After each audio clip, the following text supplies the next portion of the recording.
안녕하세요. 오늘도 사연 살롱을 찾아주셔서 감사합니다. 임신 5개월 차에 접어든 새댁이에요. 한창 태교에 힘써야 할 때임에도 불구하고 저는 얼마 전에 막장 드라마를 한 편 찍었답니다. 물론 결론은 해피엔딩이었죠. 하지만 막장 드라마의 여주인공이었던 저희 시어머니한테는 세상에 둘도 없는 새드엔딩이었을 거예요. 때로는 누군가의 기쁨이 또 다른 이의 슬픔이 되기도 하니까요. 저와 남편은 입사 동기예요. 나이는 남편이 한 살 많지만 입사 연도가 같아서 처음부터 우리는 말을 트고 지냈어요. 오피스 드라마에서 동기사랑 나라사랑이라는 말이 심심치 않게 나오는 것처럼 사회생활을 할 때 동기가 많이 도움이 되더라고요. 물론 먼저 치고 나오는 동기가 있다면 경쟁 상대로 보일 테지만요. 입사 초기엔 정말 울기도 많이 울었어요. 연수를 마치고 첫 출근을 하던 날부터 부서 배치를 마치자마자 기다렸다는 듯이 일감을 던져주는데 정신을 못 차리겠더라고요. 당시 저는 복사기 다루는 것조차 능숙하지 않았던 터라 선배들부터 멍청하다는 말을 인사처럼 듣고 다녔어요. 업무만으로도 버거운 상황에 왜 그리 심부름은 많이 시키는지, 커피 심부름은 애교일 정도로 5만 가지 심부름을 다채롭게도 시키는데 와, 손이랑 머리가 따로 노는 경험을 그때 처음 했네요. 심지어 어떤 선배는 자기 딸이 갈 아이돌 콘서트 예매까지 저한테 떠맡긴 적도 있었어요. 일명 광클이라고 하죠. 저도 마우스 클릭 속도는 어디 가서 빠지지 않는 사람인데 와, 거기는 어나더 라벨이더라고요. 아무리 미친 듯이 클릭을 해대도 접속조차 못해보고 튕기기 일쑤였어요. 눈앞에서 티켓을 놓치고 망연자실하게 앉아있는데 광클이 뭔지도 모르는 차장님은 오히려 제 탓만 하더라니까요. 야, 이번 신입 잘못 들어왔네. 아니, 돈 주고 티켓도 못 사는 걸 어디다 써먹어? 세연씨, 영화 티켓 예매도 안 해봤어? 아니, 그걸 왜 못해? 홈페이지 들어가서 해당 콘서트 클릭하고 예매 버튼 눌러서 결제만 하면 되는 거 아니야. 그게 그렇게 어렵나? 아, 말로는 뭘 못한다고요. 저도 말로는 만리장성도 짓고 피라미드도 각 도시마다 하나씩 만들어줄 수 있다고요. 내가 진짜 죽어라 공부해서 대학 들어가고 대학 가서도 삼각김밥으로 끼니 때워가며 취업 준비해서 겨우 들어온 회사인데 고작 이런 꼴을 당하려고 그랬던 건가 싶은 게 자괴감이 들더라고요. 제 또래는 아니더라도 대부분의 사무실 사람들도 인기 아이돌 콘서트표 사는 게 하늘에 별 따는 것만큼 어렵다는 걸 알고 있었지만 차장님 눈치를 보느라 모른 척 회피하더라고요. 그때 유일하게 저를 지원해 준 게 바로 제 남편이었어요. 차장님, 저희는 아직 입사원서에 인기도 안 마른 신입이잖아요. 차장님한테 간다는 것도 저희한테는 대입 수능만큼 어렵습니다. 그런 의미에서 차장님이 시범을 한번 보여주시면 어떨까요? 은근슬쩍 차장님을 띄워주는 것 같으면서도 네가 한번 해봐라 이놈아. 딱 요런 신보가 담긴 말이었죠. 신입이 이렇게 말하는데 차장 입장에서 가오가 있지 싫다고 하기도 뭐한 그런 상황이었어요. 울며 겨자 먹기로 차장님은 모니터 앞에 앉았고 남편이 말한 걸그룹 콘서트표 예매에 도전했죠. 어떻게 됐냐고요? 홈페이지 들어가서 로그인도 못하고 끝났습니다. 아, 그때 차장님 얼굴이 정말 볼만했다니까요.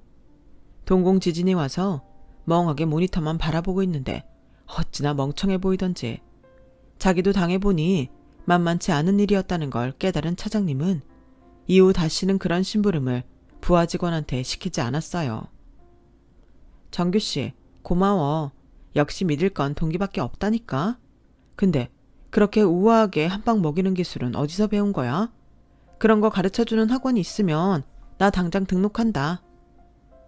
그건 안 되겠는데. 실은 말이야. 그거 우리 엄마를 보고 배운 기술이야. 어머님이 싸움을 좀 하시나 보다. 에이, 무슨. 우리 엄마처럼 우아하고 고상한 사람이 또 어딨다고.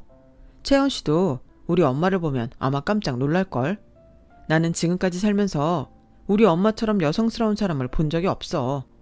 우리 아빠도 늘 그러시는걸. 결혼하고 30년이 다 된 사이지만 지금껏 남편한테 맨 얼굴 한번 안 보이고 흐트러진 모습 한번 보이지 않은 사람은 네 엄마뿐일 거라고. 우리 엄마는 지금까지도 남편한테도 맨 얼굴 보이는 건 예의가 아니라고 생각하시는 분이야. 그래서 아무리 늦게 주무셔도 꼭 아빠 일어나시기 전에 먼저 일어나서 화장을 하셔. 나도 엄마 맨 얼굴을 본 적이 없을 정도라니까. 그뿐이야. 식사하실 때도 입에 음식을 넣을 때 한 손으로 다소곳이 입을 가리는 분이지. 우리 엄마긴 하지만 나는 그 모습이 참 보기 좋더라. 여성스럽잖아. 막 보호 본능이 뿜뿜 솟는 것 같기도 하고. 실은 내 이상형이 우리 엄마거든. 세상에나. 조선시대에서 타임머신 타고 왔대요? 아니, 왜 그렇게 힘들게 살아요? 그리고 화장품이 얼마나 피부를 망치는데요. 그걸 쉴 틈 없이 바르고 살다니. 모르긴 해도 본판이 많이 상하지 않으셨을까 심히 걱정이 되더라고요. 남편은 그런 어머님이 여성스럽고 우아하다고 말했지만 제가 보기에는 오버하는 것 같았어요. 세상 어디에서보다 편해야 할 집에서까지 그렇게 자신을 틀어주면 어디서 숨을 쉬고 살아요? 나쁘다는 게 아니라 자기 자신한테는 학대나 다름없다는 거죠. 같은 여자지만 저는 그렇게 살 자신도 없고 살 생각도 없었어요. 그런데 자기 어머니 같은 사람이 이상형이라는 말에는 살짝 흔들리더라고요. 사실 제 남편이 입사 초부터 저를 비롯해 여직원들한테 인기가 많았거든요. 아들은 아버지를 보고 닮는다고 아버님이 그렇게 어머님을 알뜰살뜰 살피는 걸 보고 자라 그런지 매너가 정말 좋은 거예요. 회사에 널린 꼰대들 사이에서 홀로 빛나는 보석 같은 존재였다고나 할까? 암튼 입사 동기라는 특혜를 잊고 남편과 가까이 지내게 된 저는 어떻게든 남편을 꼬시려고 무진장 애를 썼어요. 초등학생 때부터 선머슴이라는 별명을 주구장창 달고 살았던 저였지만 남편 앞에서는 한떨기 꽃처럼 보이려고 노력했죠. 애교도 부려보고 약한 척도 하고 심지어 앙탈까지 부려봤습니다. 내가 생각해도 닭살이 돋는 짓들이었지만 어떻게든 쟁취하면 장땡 아니겠습니까? 하늘은 스스로 돕는 자를 돕는다고 제 노력에 하늘도 감동했는지 적절한 순간에 기회를 주더라고요. 그러니까 그날은 남편과 제가 현장 업무를 나간 날이었어요. 원래는 대리 직급과 사원이 한 팀을 이뤄서 나가야 하는 일이었는데 본사에 일이 생기는 바람에 사원인 우리 두 사람이 나가게 된 거죠. 매장에서 매뉴얼대로 잘 진행하고 있는지 상품 진열은 잘 되어 있는지를 확인하는 일이라서 저희가 가도 큰 문제는 없는 업무였어요. 그래서 팀장님이 저희를 보내신 거기도 하고요. 그런데 이게 웬걸 일이 도무지 끝날 기미를 안 보이는 거예요. 매장의 일손이 부족하기도 했고 무엇보다 매니저가 곤조를 부렸다는 게 일의 속도 저하의 주범이었죠. 본사에서 떨거지 둘을 보냈다며 일하는데 방해만 된다고 투덜대는데 정말 뒤통수를 한 대 세게 쳐버리고 싶더라고요. 그런데도 남편은 땀을 뻘뻘 흘려가며 자기 업무도 아닌 매장 업무까지 도와주고 있는 거예요. 별 수 있나요?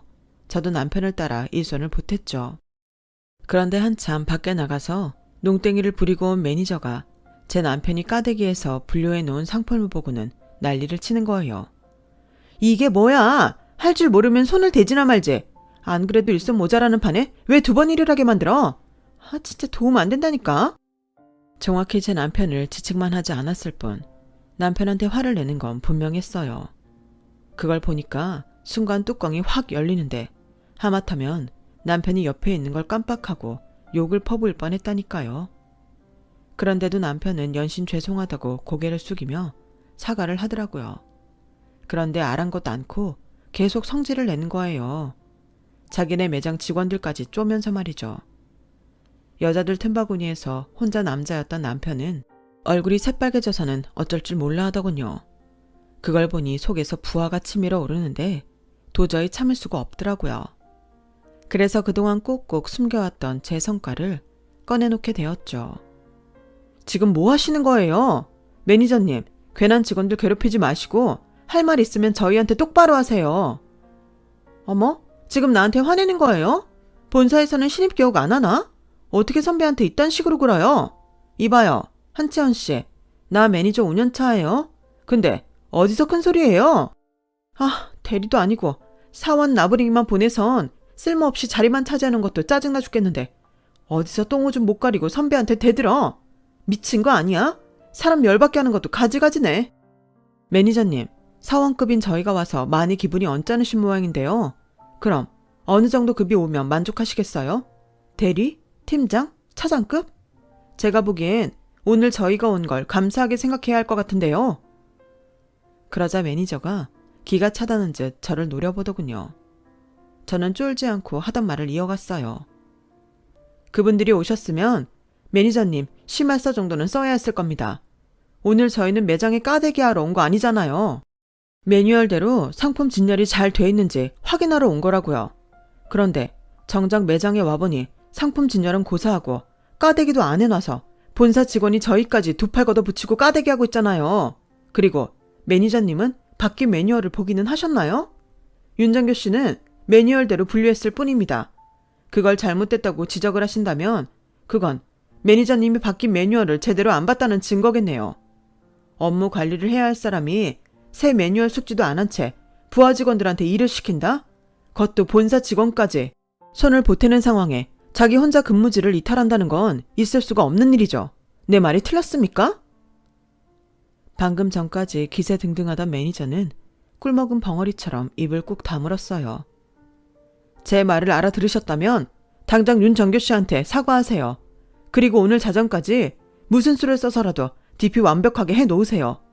저희가 다시 와서 확인할 때도 이 상태라면 저 바로 팀장님께 보고 올릴 겁니다. 아셨어요? 결국 매니저는 남편한테 사과를 했고 우리는 매장을 나올 수 있었어요. 그 순간에는 너무 화가 나서 막 질렀는데 집에 돌아오고 나니 정신이 확 들더라고요. 아, 좀 여성스럽게 화낼걸. 완전 망했어. 이불킥을 하면서 이 더러운 성질머리를 탓해봤지만 이미 물은 엎질러진 후였죠. 별 수 있나요? 본성을 들켰으니 이참에 딱 까놓을 수밖에요. 그래서 다음 날부터 원래 내 성격대로 행동하기 시작했어요. 저의 갑작스런 변화에 처음엔 의아한 눈빛을 보이던 남편은 어느 순간부터 적응을 하기 시작하더군요. 그런데 말입니다. 애인은 물 건너 갔고 그냥 친구로라도 지내야겠다고 자포자기한 그 순간 생각지도 못한 고백을 받게 된 거 있죠. 그동안 나도 몰랐는데 내 이상형이 터프한 여자였나 봐. 그날 매장에서 채원 씨가 나 대신 화내는 거 보면서 심장을 콱 움켜쥐는 것 같더라고. 그게 무슨 감정일까 한참을 고민해봤는데 이제 알 것 같아. 나 채원 씨한테 반했나 봐. 내 남자로 만들자고 공들인 8개월의 노력이 헛되지 않았던 거예요. 포기하려던 순간에 일생일대 대열을 낚은 저는 각 부서마다 뛰어다니며 자랑을 하고 싶을 만큼 승리감에 도취해 있었어요. 이것들아, 니들이 침 흘리던 그 남자가 내 남자가 되었다. 이러면서요. 역시 노력하는 자를 이길 순 없다는 당연한 진리를 새삼 깨달으며 남편과의 비밀 연애를 시작하게 되었답니다. 남편과 연애를 하는 내내 남편은 자기 엄마 자랑을 끊이지 않고 했어요. 우아한, 고상한, 아름다운, 현명한이라는 수식어는 마치 자기 엄마를 위해 존재하는 것처럼 수시로 바꿔가며 갖다 붙였죠. 하도 귀에 딱지가 않도록 들어서 내 눈으로 그 실체를 확인하고 싶다는 생각마저 들었어요. 그리고 드디어 그날이 오게 되었죠. 3년간의 연애 끝에 결혼을 하기로 했거든요. 처음 시댁에 인사를 드리러 가던 날, 저는 마치 소개팅 나가기 10분 전처럼 기대감에 부풀어 있었어요. 하지만 소개팅에서 킹카를 만난 확률이 극도로 적은 것만큼 시어머니의 첫인상은 제가 기대했던 것에 한참 밑돌았어요. 아, 이래서 팔은 안으로 굽고 가재는 개편이라고 하는구나 하고 생각했죠. 내가 보기엔 그저 평범한 중년 아주머니일 뿐인데 남편 눈에는 세상 그 누구보다 고귀한 귀부인으로 보이니 말이에요. 기대했던 시어머니에 대한 실망은 그렇다 치더라도 이상하게 거슬리는 부분이 있었어요. 문제는 딱 집어서 이거다 라고 말할 수는 없다는 거였죠. 그저 왠지 모르게 위화감이 들어서 불편했어요. 하지만 눈앞에 해결해야 할 결혼 승낙이라는 중대 사안이 있었던지라 일단 덮어주기로 했죠. 대개 아버님들이 그렇듯 저희 시아버지도 며느리감에 대해 크게 동요하지 않으셨어요. 그저 온화하게 미소를 지으시기도 하고 진지하게 고개를 끄덕이시기도 하면서 순리대로 풀어가자는 느낌이었죠. 반면에 시어머니는 조곤조곤 이야기를 이어가셨어요. 봄바람에 살랑거리는 것처럼 곱게 말씀은 하시는데 이상하게 따뜻하다는 생각은 전혀 들지 않더라고요. 뭐랄까, 좀 껄끄럽다고 해야 하나? 사람 기분 나쁘게 쏘아대는 것도 아닌데 기분이 썩 좋지도 않았어요. 어머나, 우리 집에 인사 온다고 명동 본점까지 가서 사온 거예요? 세상에, 마음씨가 예쁘기도 해라. 이거 사느냐고 아침부터 얼마나 바삐 움직였을까. 그지 안 그래도 요즘은 인터넷으로 주문이 다 되는걸. 그래도 힘들게 사온 거니까 맛있게 먹어야겠죠? 속에 든 앙금은 칼로리가 얼마나 되려나? 여보, 앙금에는 설탕이 많이 들어가나요? 글쎄, 단맛이 도는 걸 보면 그래도 꽤 들어가지 않겠어? 역시 당신은 모르는 게 없어요. 이래서 늘 당신한테 배우고 산다니까요. 설탕이 들어갔으면 칼로리가 꽤 되겠죠? 물론 칼로리 계산하면서 화과자를 사는 사람은 없겠지만 그래도 먹을 땐 칼로리 계산은 해야 하니까. 우리 나이엔 비만은 걱정이잖아요. 각종 성인병에 걸릴 위험도 높고. 걱정이네. 어떡하지? 분명히 칭찬을 들은 것도 같은데 또 한편으론 칭찬이 아니었던 것 같고 하여간 사람 알쏭달쏭하게 만드는 화법이었어요. 무엇보다 간드러진 목소리에 신경이 온통 쏠려서 어머님 말에 저희를 놓쳐버리고 만 거죠. 아무튼 그날 시댁 방문은 대환영은 아니었지만 그렇다고 박대도 아닌 어중간한 분위기로 끝이 났어요. 그리고 반년 뒤 봄에 저희는 결혼식을 올리고 부부가 되었어요. 결혼 후 시어머니와 며느리 자격으로 만나게 됐을 때도 상황은 별반 달라지지 않았어요. 어머님은 늘 긍정도 부정도 아닌 환대나 박대도 아닌 애매모호한 화법을 사용해서 저를 혼란스럽게 하셨어요. 그래도 뭐 구박은 안 하시니까 딱히 저를 싫어하시는 건 아닐 거라고 생각했어요. 골치 아프게 눈치 보며 사는 건 제 스타일이 아니기도 했고요. 저희가 결혼한 지 반년쯤 지나 시부모님 결혼기념일이 돌아왔어요. 평소엔 두 분이서 여행을 가시거나 호텔 스위트룸을 잡아 하룻밤을 보내고 오시곤 했다는데 이번에는 저희 부부와 함께 하롱베이로 크루즈 여행을 가자고 하시더라고요. 내신 비용이 꽤 나오지 않을까 걱정을 했는데 아버님이 경비를 다 내시겠다고 하시더라고요. 아니라고 경비는 우리가 내겠다고 말씀은 드렸지만 내심 돈 굳었다는 생각도 쬐끔 했어요. 저희 아버님이 페이닥터를 둘이나 두고 개인 병원을 하고 계셔서 꽤 잘 버시거든요. 아무튼 그렇게 떠난 여행은 생각보다 즐거웠어요. 두 분이 워낙 금슬이 좋으셔서 딱히 저희한테는 신경을 안 쓰셨거든요. 그렇게 즐거운 시간을 보내다가 마지막 일정으로 생긴 지 몇 년 안 됐다는 놀이동산에 갔어요. 아버님과 남편은 의외로 놀이기구를 잘 못 타서 저랑 어머님만 놀이기구를 타게 되었죠. 자이로드롭도 눈 하나 깜짝 않고 타던 저였던지라 솔직히 별 감흥은 없었어요. 그런데 고개를 살짝 돌려보니 시어머니는 아주 숨이 넘어갈 판이더라고요. 어머님, 괜찮으세요? 라고 말을 하려던 찰나 저는 듣지 말아야 할 것을 듣고 말았어요. 아씨, 너무 무서워. 헐, 그 고상하던 시어머니 입에서 땡발이라니 땡나라니. 저는 제 길을 의심하며 어머님을 주의 깊게 관찰했어요. 그랬더니 그 오종종한 입에서 쉴 새 없이 땡발이 흘러나오지 뭡니까.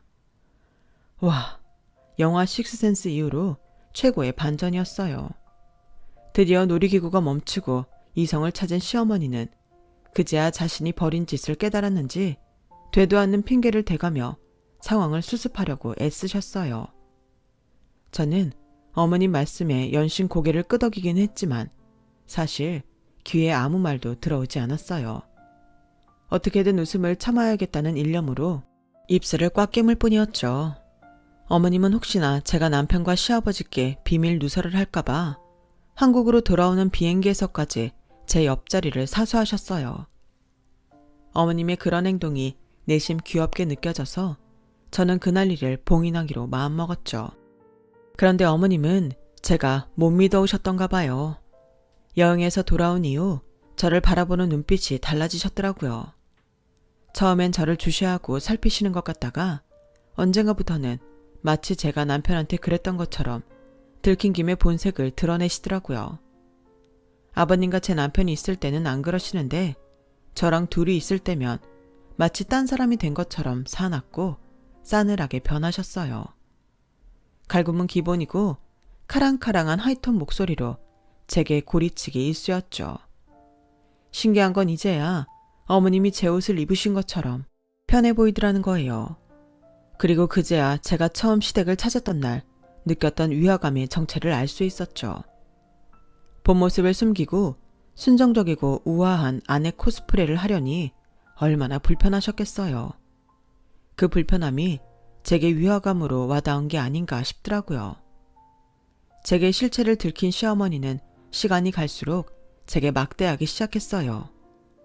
사사건건 다른 집 며느리와 비교를 한 건 기본이고 제 친정 부모님까지 들먹이며 자존심을 짓밟고 성질을 부려댔죠.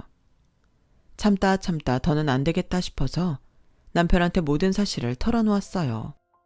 그랬더니 남편이 뭐라는 줄 아세요? 자기 엄마는 그럴 사람이 아니래요. 되려 저만 착한 시어머니를 상대로 중상모략하는 못된 며느리 취급을 하는 거 있죠. 그때부터 남편은 제가 시어머니 얘기만 꺼내면 귀를 닫고 짜증부터 냈어요. 그 바람에 혼자서 벙어리 냉가슴 앓으며 시어머니의 폐악질에 몸도 마음도 병들어가던 어느 날 미국에 사는 고모가 잠깐 한국에 온다는 연락을 받았어요.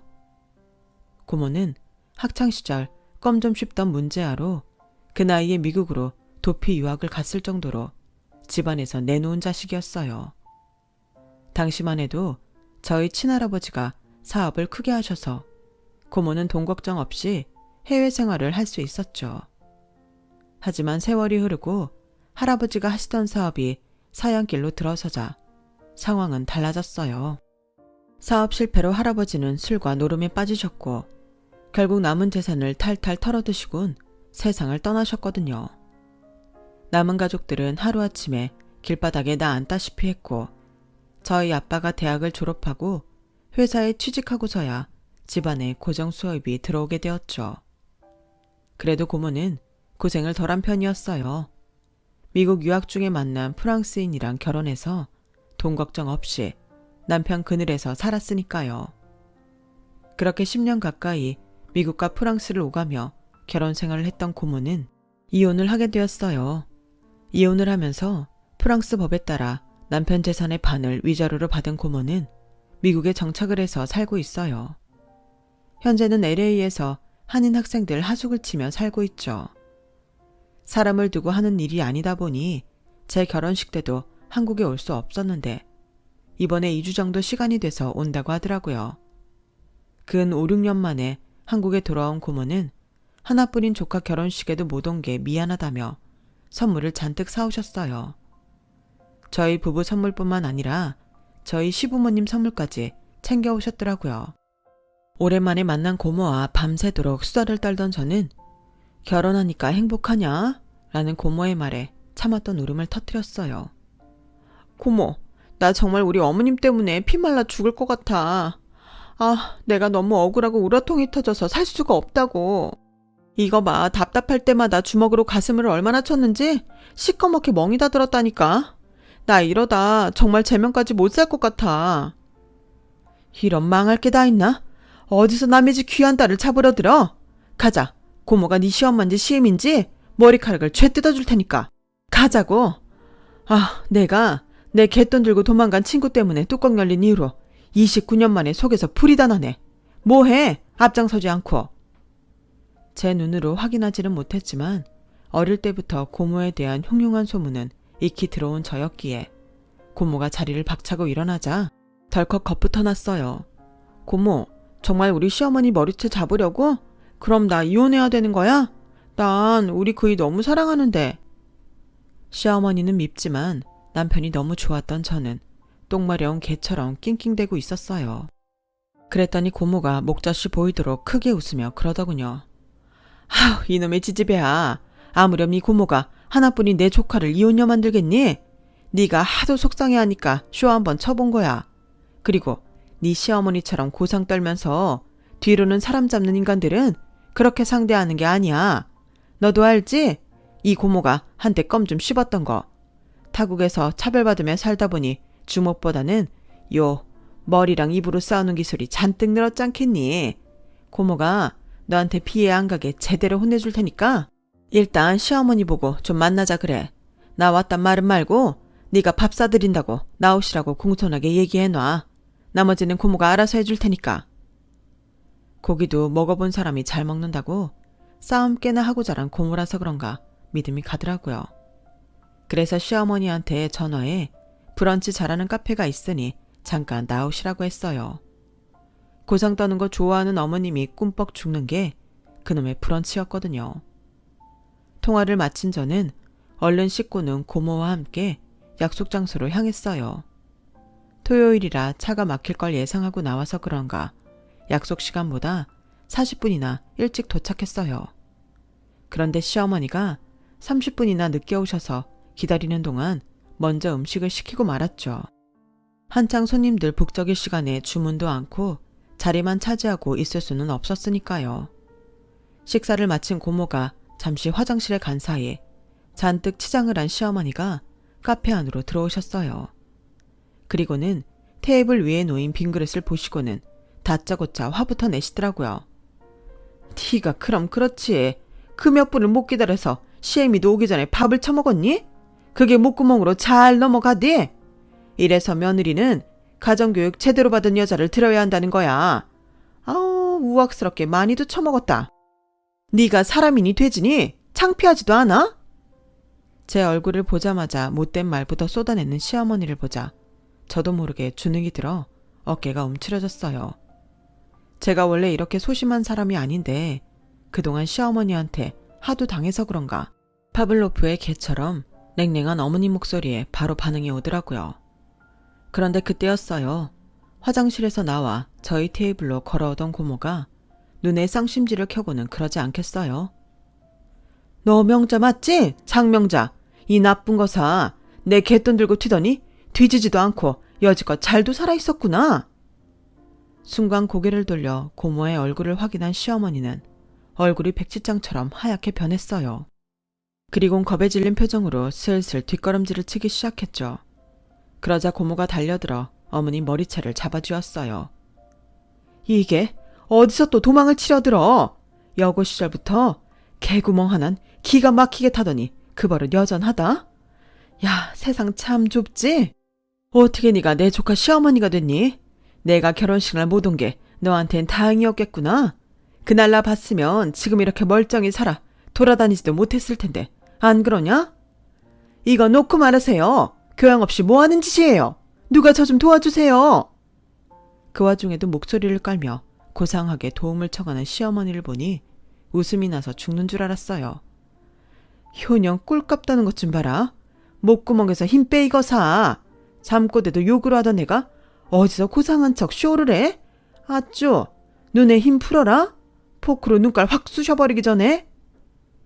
그러자 시어머니도 더는 못 참겠는지 본색을 드러내며 고모의 머리채를 잡아주었어요. 아, 미친 게 지가 아직도 의정부 흑장민 줄 아나? 나이도 나보다 1살 어린 게 어따 대고 반말이야. 누가 그래? 내가 1살 어리다고. 너 빨은 맞잖아. 왜 거짓말을 해? 네 눈에는 내가 아직도 네 책가방 들던 따까리로 보이는 모양인데 사람 잘못 봤어. 나 병원장 사모님 된 지 꽤 됐거든. 니까 건 내 남편 전화 한 통이면 당장 구치소에 쳐넣을 수도 있어. 왜 이래? 그놈의 갯돈 좀 가져간 게 무슨 대수라고. 고소해도 증거가 없어서 너 그 돈 못 받아. 모르긴 해도 공소시효도 한참 지났을걸? 싸움을 싸고 앉아있네. 누가 법으로 싸운댔냐? 내가 잘난 네 남편 찾아가서 주둥이 몇 번 털면 해결될 일을 내가 왜 돈 들어가며 법으로 싸워. 그뿐이니 병원 홈페이지에 네 실상 까발리는 글 한번 올리면 바로 게임 끝나는 거야. 난다긴다 하던 연예인도 폭로글 하나에 인생 나락으로 떨어지는 거 못 봤니? 증인이 없다고? 그때 너랑 동거하던 광수 오빠 내가 불러서 삼다대면 한번 할까? 네가 내 갯돈 들고 튀면서 광수 오빠 금반지도 들고 튀었다며. 그 오빠가 아직도 네 얘기 나오면 이를 박박 간다. 그거 그 오빠네 엄마가 유일하게 남긴 유품이거든. 그래, 어디 한번 해보자. 너랑 나 둘 중에 누가 이기는지. 병원장 참으라. 가진 게 많아서 잃을 것도 많으시겠어? 채연아, 네 시아버지 병원 이름이 뭐랬지? 그러자 갑자기 어머님이 손에 쥐고 있던 고모 머리카락을 공손히 놓더니 바닥에 무릎을 꿇고 싹싹 빌기 시작했어요. 장미야, 미안해. 내가 죽일년이다. 친구 사이에 그러면 안 되는 건데 내가 잠깐 헷가닥했었나 봐. 나 결혼 전에 남자랑 동거한 거 우리 남편이 알면 그날로 이혼이야. 내가 너 하라는 대로 다 할게. 돈을 달라면 돈을 주고 땅을 달라면 땅으로 줄게. 그러니까 제발 내 남편한테만은 비밀로 해줘. 응? 그래도 한때 우리가 친구였잖니. 제발 부탁이다, 장미야. 이거사, 사과는 내 조카한테 먼저 해야지. 네 며느리가 종이냐? 툭하면 불러다가 일부려 먹고 고맙다는 말은커녕 애 가슴이 시커멓게 멍이 들도록 괴롭혀야 되겠냐고. 네가 그러고도 할머니 될 자격이 있냔 말이야. 왜? 몰랐니? 네 며느리 임신 8주 차란다. 못된 시어머니 때문에 하마터면 이 손주가 세상 빛도 못 보고 떠날 뻔했단 말이야. 내 갯돈이야 돈으로 갚으면 그만이지만 네 손주 잘못됐으면 그 어린 목숨 뭘로 갚으려고 그랬니? 제발 나이 처먹었으면 인간답게 좀 살아라. 없을 땐 없어서 남의 거 훔치고 살았다지만 이젠 가진 것도 많잖니. 그럼 남의 가슴에 비수 꼽으면서 뺏지는 말아야 할 거 아니야. 나 긴 말 않는다. 내 조카한테 제대로 사과하고 이 시간 이후부터 내 조카 괴롭히지 마. 혹여 나 미국 돌아간 다음에라도 내 조카한테 싫은 소리 한마디라도 했다간 나 당장 네 남편 병원 쳐들어갈 거니까 알았어? 고모 때문에 얼떨결에 임신 사실을 알리게 된 저는 나도 모르게 손으로 배부터 감싸 안았어요. 그러자 시어머니가 코끝을 시큰거리며 제게 사과를 하더군요. 솔직히 아직은 그 사과를 받아들이고 싶지 않았지만 고모와 시어머니의 싸움을 흥미진진하게 바라보던 카페 손님들의 뜨거운 눈빛에 은근슬쩍 사과를 받아주고 말았어요. 그리곤 고모와 시어머니를 끌고 도망치듯 카페를 나왔죠. 제가 정말 좋아하던 카페였는데 이제 다시는 못 갈 것 같아요. 그날 무지하게 쪽을 팔았으니까요. 사람들 앞에서 막장 드라마 한 편을 제대로 찍고 온 다음 날 고모는 급하게 일이 생겨서 서둘러 미국으로 돌아가셨어요. 학창시절부터 사건을 쓰나미처럼 몰고 다니던 고모는 이번 한국 방문에도 어김없이 큰 사건을 만들곤 홀로 유유히 한국을 날아버린 셈이죠. 그렇게 호련히 갔다가 바람처럼 가버린 고모 덕분에 저는 생각지도 못한 선물을 받게 되었어요. 어머님이 당신 소유의 건물 중 상가 하나는 제 명의로 해주셨거든요. 고모한테 훔쳐갔던 돈을 30년 이자를 쳐서 갚는 거라고 하시면서요. 고모가 그러라고 하셨다나요?